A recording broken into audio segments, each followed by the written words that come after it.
जय हिंद फ्रेंड्स। तो उम्मीद करता हूं आप लोगों ने मेरी 22 फरवरी को हुए assistant accountant UPPCL assistant accountant के एग्जामिनेशन जो हुए थे उसका कंप्यूटर का एनालिसिस आपने देख लिया होगा।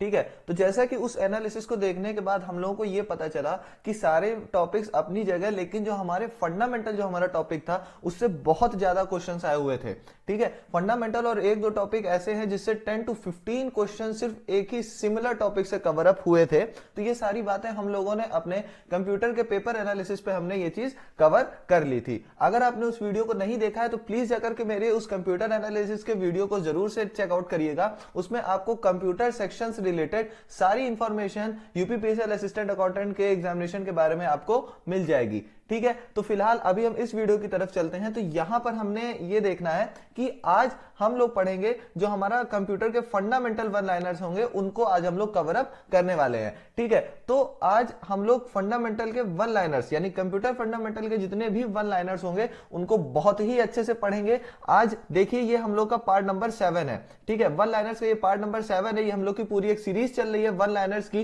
ठीक है, तो अगर आपने इसके पहले के जितने भी पार्ट हैं उसको नहीं देखा है तो प्लीज जाकर के वो सारे पार्ट देख लीजिएगा। और ये हम लोग की 101% गारंटी है कि आपके जितने भी कंप्यूटर के क्वेश्चंस आएंगे वो इन्हीं सारे क्वेश्चंस में कवर अप होंगे।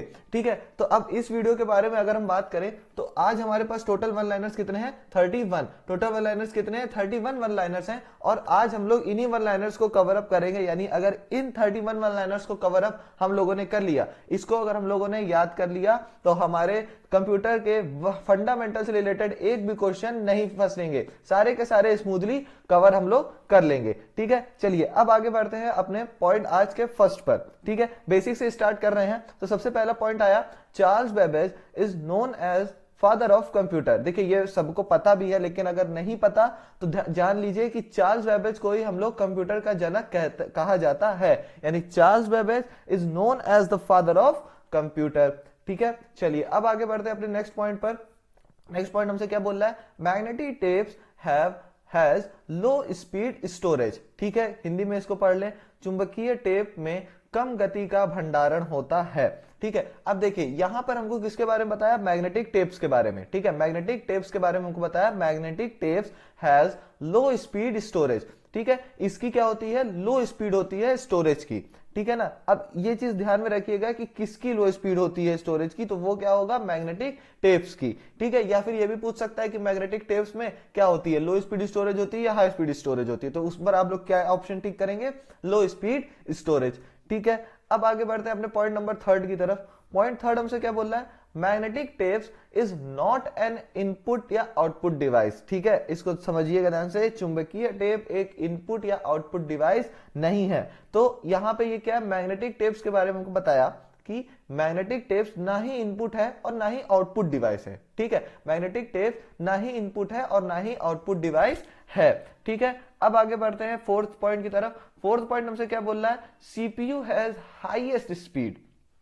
ठीक है, सीपीयू हैज हाईएस्ट स्पीड। देखो ऊपर हमसे क्या बताया? Magnetic tape has low speed storage, लेकिन यहां पर किसकी बात की थी? स्टोरेज की। ठीक है, अब यहां पर सीपीयू हैज हाईएस्ट स्पीड का मतलब क्या है? यहां पर किसकी बात हो रही है? प्रोसेसिंग स्पीड की बात हो रही है। ठीक है, प्रोसेसिंग स्पीड की बात यहां पर हो रही है। ठीक है, प्रोसेसिंग स्पीड की यहां पर बात हो रही है। जो स्पीड है वो किसकी स्पीड है? प्रोसेसिंग की स्पीड है। ठीक है, तो सीपीयू हैज हाईएस्ट स्पीड यानी सीपीयू की स्पीड सबसे ज्यादा होती है। देखिए एक चीज मुझे पता है कि आज सभी को सीपीयू का फुल फॉर्म पता होगा, लेकिन फिर भी एक बार रिवीजन के लिए कमेंट सेक्शन पर जाइए और वहां पर सीपीयू का जो फुल फॉर्म होता है उसको आप लोग जरूर से लिखिए। ठीक है, सीपीयू का जो फुल फॉर्म है उसको आप लोग जरूर से लिखेंगे। ठीक, अब नेक्स्ट क्या है? नेक्स्ट क्वेश्चन क्या बोल रहा है? नेक्स्ट पॉइंट हमसे क्या बोल रहा है? Fifth, primary memory chip and microprocessor chip are the two major types of computer chips. ठीक है, बहुत अच्छा पॉइंट है, इंपॉर्टेंट पॉइंट कहूंगा भाई इसको। ठीक है, क्या है? प्राइमरी मेमोरी चिप और माइक्रो प्रोसेसर चिप दो प्रमुख प्रकार के कंप्यूटर चिप्स हैं। ठीक है, यहां पर देखिए क्या बताया है। अगर आपसे क्वेश्चन में पूछ लिया कि एक जो हमारा कंप्यूटर चिप्स होते हैं उनमें से एक होता है प्राइमरी चिप। ठीक है, तो दूसरा क्या होगा, एक हो गया प्राइमरी चिप, तो दूसरा क्या होगा, माइक्रो प्रोसेसर चिप। या देखिए अब ये मत कंफ्यूज होइएगा कि यहाँ प्राइमरी चिप है फर्स्ट वाला तो दूसरा वाला सेकेंडरी मेमोरी होना चाहिए, सेकेंडरी मेमोरी चिप होना चाहिए, ऐसा कुछ नहीं है। फर्स्ट है हमारा माइक्रो प्राइमरी मेमोरी चिप और सेकंड है हमारा माइक्रो प्रोसेसर चिप। ठीक है, कंफ्यूजन बिल्कुल मत क्रिएट करिएगा, खुद का कॉन्सेप्ट क्लियर रखिएगा। ठीक है, पहला होता है प्राइमरी मेमोरी चिप, दूसरा होता है माइक्रो प्रोसेसर चिप। ठीक है, और ये किसके टाइप्स हैं, कंप्यूटर चिप्स के टाइप हैं। ठीक है, अब आगे बढ़ते हैं सिक्स्थ पॉइंट की तरफ। सिक्स्थ पॉइंट हमसे क्या बोल रहा है, the basic operations which are performed by a computer are. ठीक है, यानी कि कंप्यूटर द्वारा किए जाने वाले बुनियादी ऑपरेशन है। देखो यहां पर जो तुम्हें बेसिक ऑपरेशन बता रहा है, ठीक है, 3 बेसिक ऑपरेशन होते हैं कंप्यूटर्स में, ये याद रखिएगा कि कितने बेसिक ऑपरेशन होते हैं, 3। ठीक है, 3 बेसिक ऑपरेशन होते हैं ये तीनों। ठीक है, ये तीनों आपके क्या होते हैं, बेसिक ऑपरेशन होते हैं। ठीक है, कौन कौन से, A arithmetic operation, B logical operation, C storage and relative, या फिर हिंदी में इसको पढ़ ले तो वही होगा, A arithmetic operation, B logical operation, या फिर सी भंडारण। ठीक है, अब यहां पर क्या क्या बताया आपको कि बेसिक ऑपरेशन क्या होते हैं कंप्यूटर के, वो होते हैं first arithmetic operation, logical operation, storage and relative, या फिर हिंदी में भी वही है सेम। ठीक है, अब ये क्या है, 3 है, इसको जरूर से याद रखिएगा, ये 3 ही होते हैं आपके basic operations of a computer. ठीक है, नेक्स्ट पॉइंट क्या बोल रहा है हमसे, नेक्स्ट पॉइंट बोल रहा है 7th पॉइंट है, IBM 1401 was the first computer which was introduced in Nepal। यानी कि IBM 1401 पहला कंप्यूटर था जिसे नेपाल में पेश किया गया था। यहां पर 2 चीजें आपको याद रखनी है। पहला, सबसे पहले तो ये याद जान लो कि ये इंपॉर्टेंट पॉइंट है। ठीक है, इंपॉर्टेंट जितनी बार लिखना चाहो उतनी बार लिख लो, इंपॉर्टेंट पॉइंट है। देखो और एक चीज और, IBM का मैंने फुल फॉर्म आपको बता रखा है, IBM का फुल फॉर्म आपको मैंने बता रखा है। जो मेरी वीडियो को रेगुलर देखते हो, कमेंट पर जाओ, कमेंट सेक्शन पर जाओ और वहां पर कमेंट करके बताओ कि IBM का फुल फॉर्म क्या होता है। जो लोग मेरी इस वीडियो को रेगुलर देखते हैं, सीरीज को मेरी रेगुलर देखते हैं, उनको इसका फुल फॉर्म 101% याद होगा। और जो लोग नहीं देखते हैं यार, आप प्लीज जाओ चैनल को सब्सक्राइब करो, शेयर करो और खुद भी पढ़ो अच्छे से। ठीक है, इस टॉपिक को, जितने फुल फॉर्म्स होते हैं मैं बोलता हूं यार फुल फॉर्म्स प्रिपेयर करके रखो, फुल फॉर्म्स आते हैं, मैंने आपको बताया है कि फुल फॉर्म्स आते हैं और आए भी हैं। ठीक है, तो फिलहाल अभी यहां पर देखते हैं IBM का, कमेंट करके बताना फुल फॉर्म। ठीक है, अब यहां पर देखो IBM 1401 ये मॉडल का नेम होगा, IBM 1401 ये पहला कंप्यूटर था जो कि कहां पर इंट्रोड्यूस किया गया था, नेपाल में। ठीक है, दोनों चीज आपको याद रखनी है कि पहला कंप्यूटर IBM 1401 ये कहां इंट्रोड्यूस किया गया था, पहला था नेपाल। ठीक है, पहला कंप्यूटर नेपाल में IBM 1401 के नेम से पेश किया गया था, इंट्रोड्यूस किया गया था। ठीक है, अब आगे बढ़ते हैं 8th पॉइंट की तरफ। 8th पॉइंट हमसे क्या बोल रहा है, compact disc read only memory is the full form of CD ROM. भाई साहब बहुत इंपॉर्टेंट पॉइंट है ये। ठीक है, बहुत इंपॉर्टेंट पॉइंट है, प्रीवियस ईयर में पूछा है। CD रोम का फुल फॉर्म क्या होता है, CDROM, CD रोम। ठीक है, CD ROM compact disc read only memory. Read only memory का अपने को पता होता है, CD का याद रख लेना, compact disc read only memory. ठीक है, compact disc read only memory किसका फुल फॉर्म होता है, CD ROM. Compact disc read only memory CD ROM का पूर्ण रूप है। ठीक है, अब आगे बढ़ते हैं, ये क्या पॉइंट है, ये भी बहुत अच्छा पॉइंट है, इंपॉर्टेंट पॉइंट है भाई ये भी। ठीक है, इंपॉर्टेंट पॉइंट है, इस पे भी स्टार बना लेना। ठीक है, 1.25 is the default left margin in word 2003 document. अब यहां पर ये जो वर्ड 2003 है ये आपका MS वर्ड ही है। ठीक है, MS वर्ड 2003 डॉक्यूमेंट में आपकी जो डिफॉल्ट लेफ्ट मार्जिन होती है वो कितनी होती है, 1.25। हिंदी में इसको पढ़ ले, 1.25 वर्ड 2003 दस्तावेज में डिफॉल्ट बायां हाशिया है। ठीक है, यानी कि 1.25 की डिफॉल्ट मार्जिन होती है, यानी पहले से मार्जिन सेट रहती है MS वर्ड के डॉक्यूमेंट में, कौन से, 2003 में। ठीक है, अब आगे बढ़ते हैं पॉइंट नंबर 10th की तरफ। पॉइंट 10th क्या बोल रहा है, A non-relocatable program is one which cannot be made to execute in any area of storage other than the one designated for it at the time of its coding or translation। यहां पर आपको बता रहा है non relocatable programme के बारे में। ठीक है, नॉन रीलोकेटेबल प्रोग्राम के बारे में आपको बता रहा है, हिंदी में पढ़े इसको, एक गैर स्थानांतरित कार्यक्रम है जिसे वह है जिसे इसके कोडिंग या अनुवाद के समय इसके लिए निर्दिष्ट एक के अलावा भंडारण के किसी भी क्षेत्र में निष्पादित करने के लिए नहीं बनाया जा सकता है। देखो यहां पर इसको ध्यान से समझना। A non-relocatable program is one which cannot be made to execute in any area of storage other than the one designated for it at the time of its coding or translation। देखो यहां पर तुम्हें बता रहा है कि ये जो तुम्हारा नॉन रिलोकेटेबल प्रोग्राम होता है, ये जो तुम्हारा नॉन रिलोकेटेबल प्रोग्राम होता है, इसका मतलब ये होता है, ये वो प्रोग्राम होता है जिसको कि हम उसी एरिया में स्टोर कर सकते हैं जहां पर इसको इसके हिसाब से बना दिया जाता है ड्यूरिंग इट्स कोडिंग और ट्रांसलेशन। यानी इसकी जब कोडिंग हो रही होती है या ट्रांसलेशन हो रहा होता है तभी इन प्रोग्राम्स को एक ऐसी स्टोरेज में, मतलब एक पर्टिकुलर प्लेस दे दी जाती है, एक पर्टिकुलर डेजिग्नेशन दे दिया जाता है, और ये प्रोग्राम किसी भी और स्टोरेज या किसी भी और जगह पर ये स्टोर नहीं हो सकते other than the place the designation where it has been settle down during its coding और ट्रांसलेशन। ठीक है, याद रखिएगा इस चीज को, नॉन रिलोकेटेबल प्रोग्राम क्या होते हैं। ठीक है, देखो जो तुम्हारा जो वर्ड है नॉन रिलोकेटेबल, ठीक है, नॉन रिलोकेटेबल, ठीक है, यानी कि नॉन रिलोकेटेबल, इसको फिर से रिलोकेट नहीं किया जा सकता। इससे भी आप समझ सकते हो, ठीक है, इंग्लिश वाला जो वर्ड है इससे भी आप समझ सकते हो। ठीक है, अब आगे बढ़ते हैं 11th पॉइंट की तरफ। 11th पॉइंट हमसे क्या बोल रहा है, fragmentation of the file system can be temporarily removed by compaction. यानी कि फाइल सिस्टम में विखंडन को संघनन द्वारा अस्थायी रूप से हटाया जा सकता है।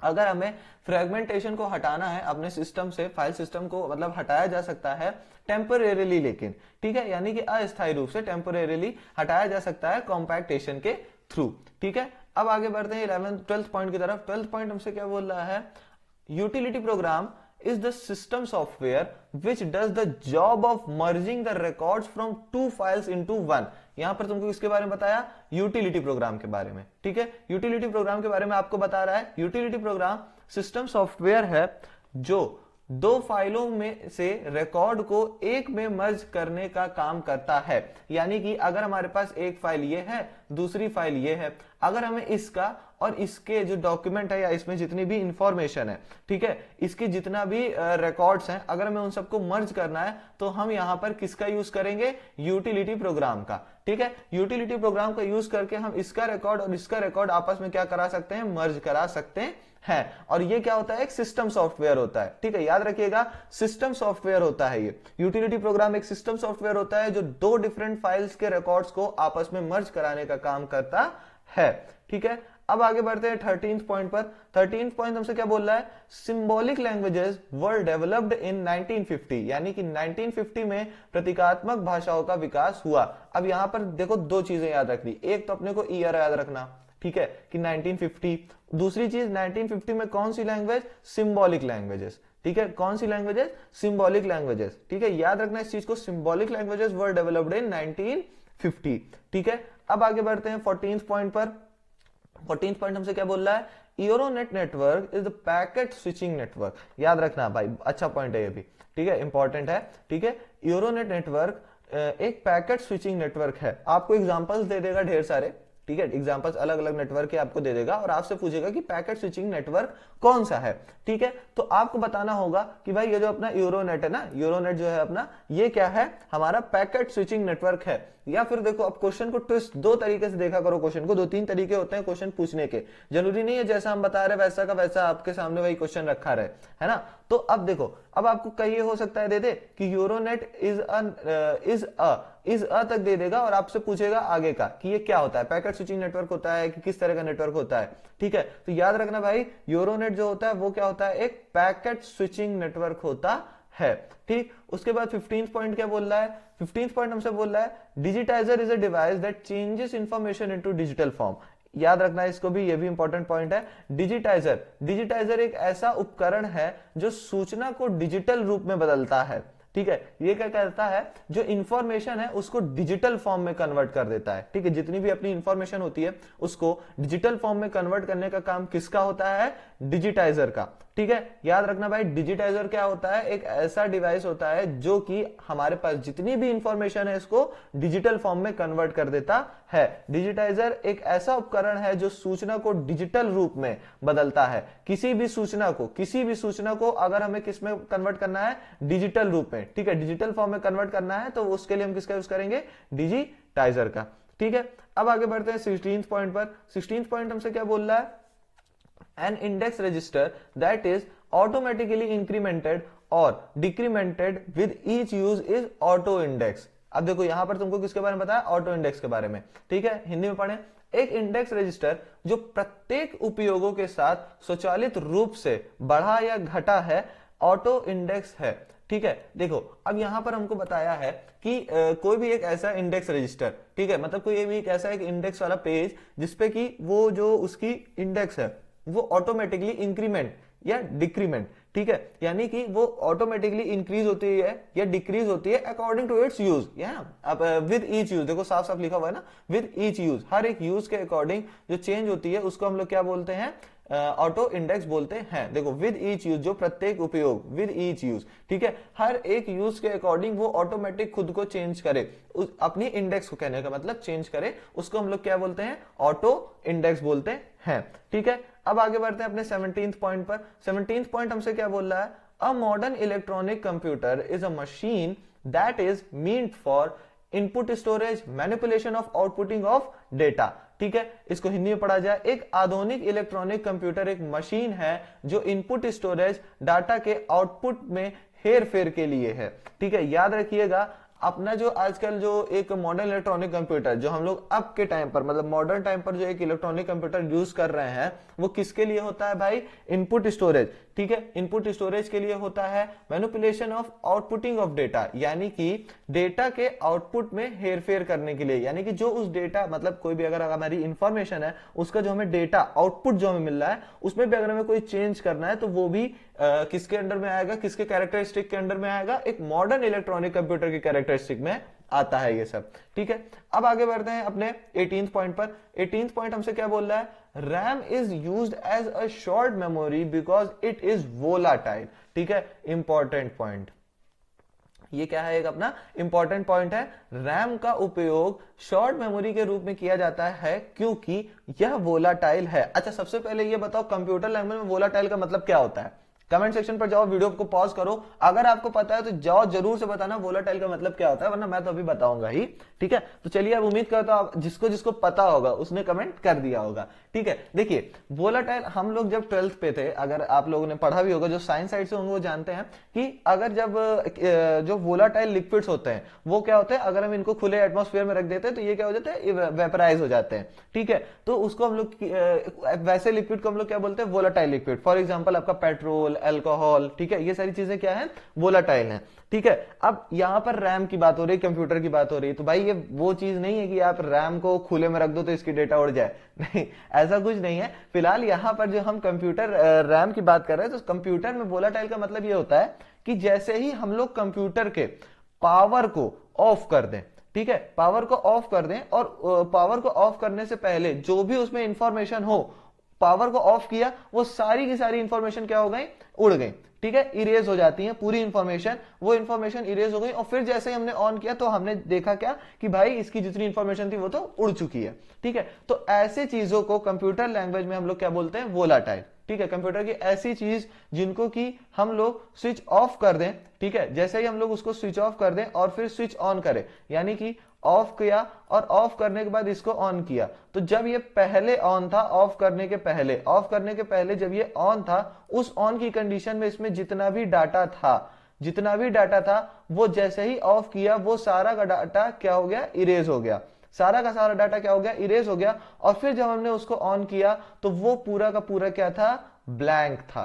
क्या था, पूरा ब्लैंक था। ऐसी चीजों को हम लोग क्या बोलते हैं, वोलाटाइल। ठीक है, अब आगे बढ़ते हैं 19th पॉइंट पर। 19th पॉइंट हमसे क्या बोल रहा है, encryption is the coding of data so that it cannot be easily understood if intercepted। यानी कि अब देखो इंक्रिप्शन डेटा की कोडिंग है जिसे इंटरसेप्ट किए जाने पर आसानी से समझा नहीं जा सकता। देखिए इंक्रिप्शन का आपको मैं बहुत बहुत ही ज्यादा कॉमन एग्जांपल बताऊं तो आजकल हम लोग बीच देख रहे हैं कि जो हमारा व्हाट्सएप है, ठीक है, व्हाट्सएप का टीवी पे एडवर्टीजमेंट बहुत आ रहा है और उसमें आपको एक लाइन देखने को मिलती है, एड्स जब आते हैं व्हाट्सएप का तो आपको एक लाइन देखने को मिलती है जिसमें ऐसा कुछ लिखा रहता है, एंड टू एंड इंक्रिप्शन, ठीक है, एंड टू एंड इंक्रिप्शन, ठीक, end to end encryption. End to end encryption का मतलब क्या होता है कि कोई भी अगर यूजर था, फर्स्ट यूजर ने, मान लेते हैं हमारा ये फर्स्ट यूजर है और ये सेकंड यूजर है, इसने लिखा हाय और इसको हाय लिख करके इसको सेंड किया और फिर इसने हाय का रिप्लाई क्या दे दिया, हाय, ऐसे करके डिफरेंट तरीके से हाय का रिप्लाई दिया, ठीक है। अब ये जो मैसेज था जो इसने भेजा था इसको, जो इसने इसको भेजा था यानी फर्स्ट ने सेकंड को भेजा था, वो इस एंड के अलावा कौन देख सकता है, सिर्फ ये एंड यानी सेकंड एंड देख सकता है, यानी फर्स्ट एंड और सेकंड एंड देख सकता है। उसी तरह इसने जो हाय भेजा वो ये और ये यानी कि फर्स्ट एंड इधर से और सेकंड एंड इधर से, यानी एंड टू एंड इंक्रिप्शन रहता है, बीच का कोई भी इसको नहीं देख सकता। इसी चीज को क्या बोलते हैं हम लोग, इंक्रिप्शन बोलते हैं, ठीक है। इंक्रिप्शन डेटा की कोडिंग है, यानी ये जो मैसेजेस होते हैं हमारे, ये डेटा के फॉर्म में ही ट्रांसफर होते हैं, तो ये डेटा की कोडिंग है जिसे इंटरसेप्ट किए जाने पर आसानी से समझा नहीं जा सकता, ठीक है। सो व्हाट्सएप हमसे ये बोलता है कि भाई आप हमारा एप्लीकेशन यूज करो और हम आपको एक end to end encryption security provide करेंगे, ठीक है, एंड टू एंड इंक्रिप्शन। उम्मीद करता हूं आपको एंड टू एंड चीजें समझ में आई होंगी।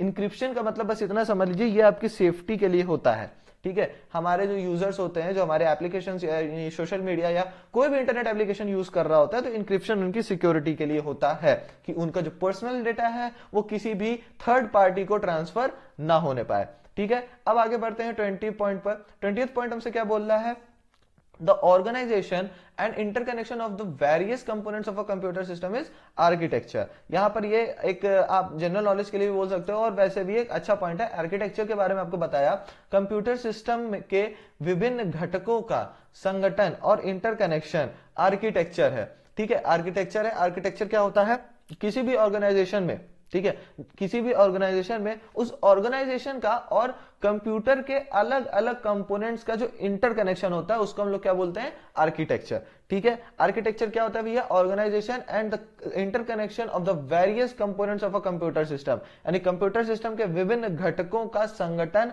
और इंटरकनेक्शन आर्किटेक्चर कहलाता है, ठीक है। अब आगे बढ़ते हैं 21st पॉइंट पर। 21st पॉइंट बहुत इंपॉर्टेंट पॉइंट है भाई, बहुत ज्यादा इंपॉर्टेंट, स्टार स्टार सब बना लो इसमें, ठीक है।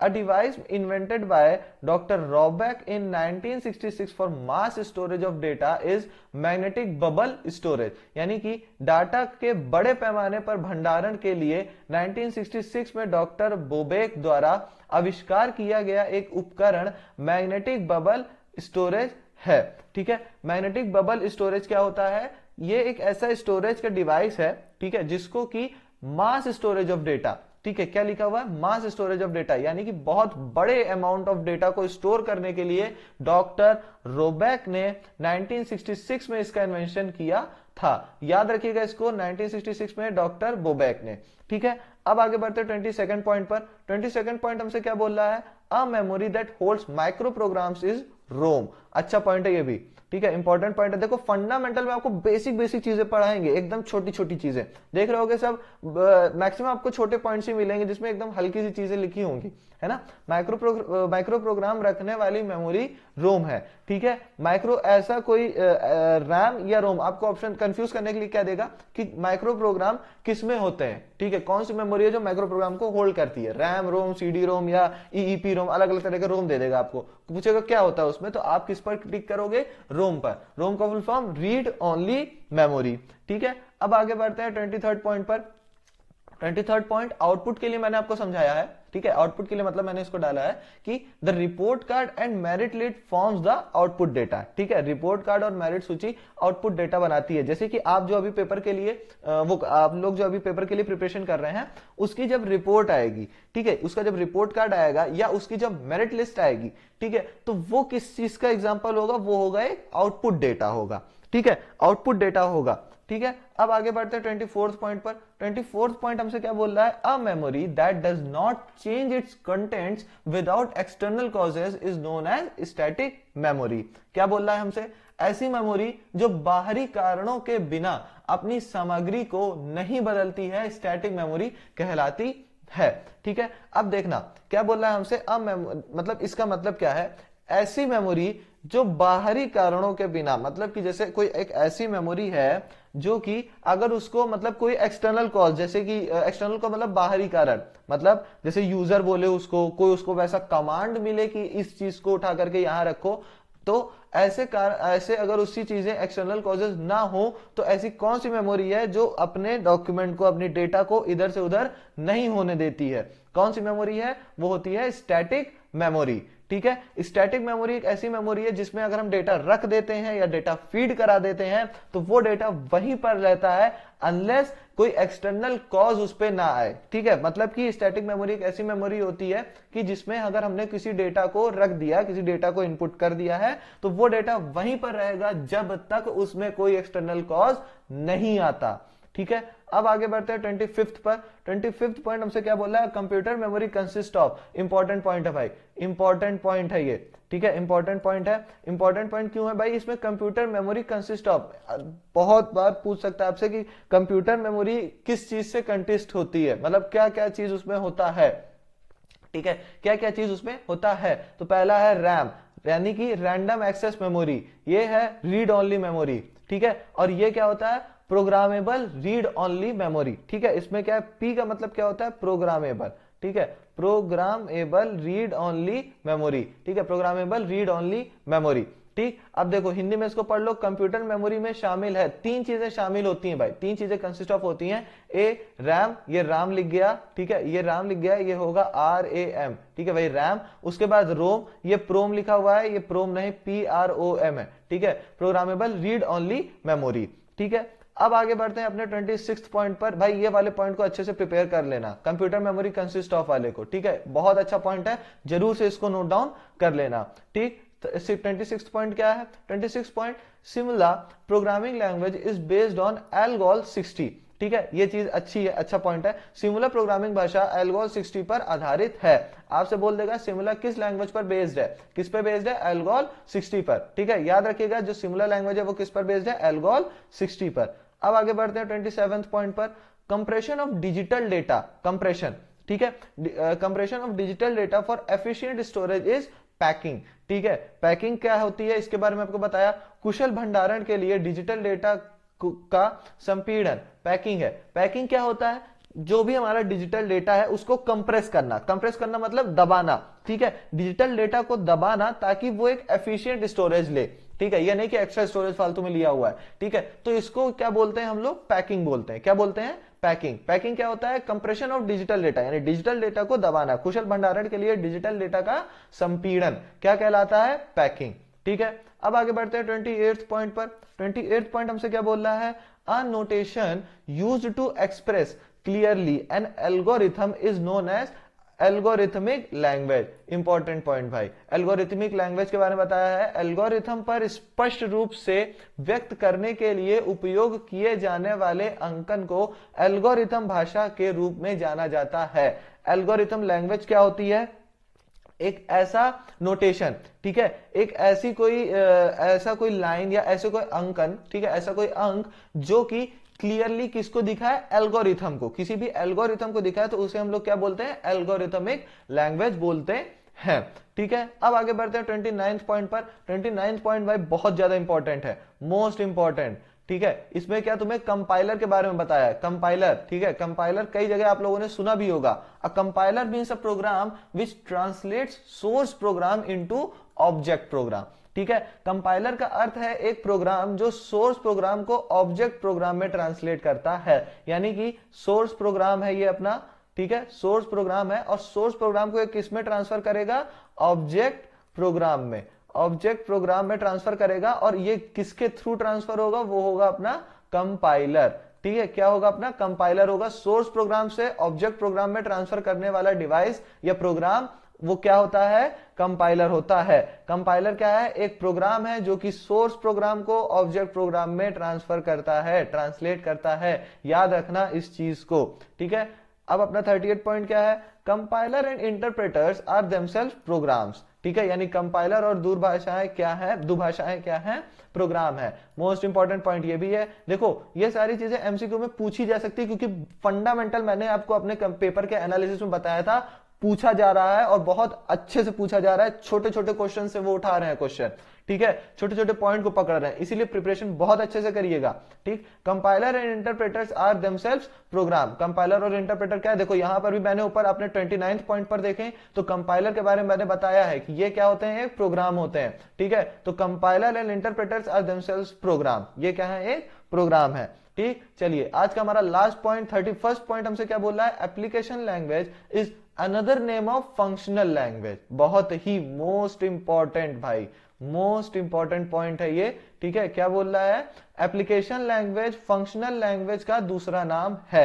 एप्लीकेशन लैंग्वेज जो होती है हमारी, एप्लीकेशन लैंग्वेज जो है वो किस चीज का दूसरा नाम है, फंक्शनल लैंग्वेज। या तो इसको सीधा सीधा बोला जाए तो फंक्शनल लैंग्वेज का दूसरा नाम क्या होता है, एप्लीकेशन लैंग्वेज, ठीक है। उम्मीद करता हूं आपको सारे पॉइंट्स पसंद आए होंगे। चलिए आज के वीडियो में इतना ही, वीडियो को लास्ट तक देखने के लिए धन्यवाद। मिलते हैं अपने नेक्स्ट वीडियो में, और प्रिपरेशन बहुत अच्छे से करते रहिए आपके नेक्स्ट एग्जाम के लिए। ऑल द वेरी बेस्ट आपको, ठीक है। थैंक यू, जय हिंद।